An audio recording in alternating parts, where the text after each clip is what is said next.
Magandang aktres magiging karibal ni Maris Racal kay Tanggol sa Batang Quiapo. Mainit ang chika mula sa mga loyal na taga-subaybay ng FPJ's Batang Quiapo.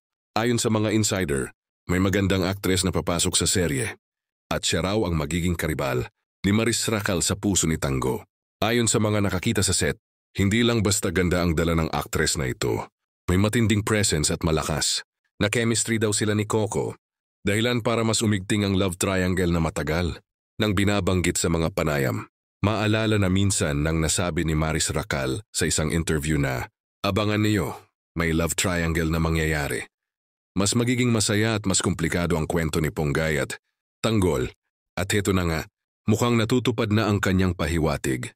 Kaya naman tanong ng netizens, sino kaya ang naturang aktres? Ayon sa mga bulungan ng netizens, maaaring isa siya sa mga dating beauty queen na lumipat sa Kapamilya Network, rising star na unang nakilala sa mga teleserye ng kabilang istasyon o kaya naman ay isang sikat na leading lady na matagal nang hindi napapanood sa primetime at ngayon muling magbabalik sa telebisyon. Kung totoo man ang balitang ito, siguradong mas lalong aabangan ang mga eksena ni Tanggol, Ponggay at ng bagong babae sa kanyang buhay. Tiyak na magiging mainit, masalimuot, at puno ng kilig ang mga darating na kabanata ng Batang Quiapo.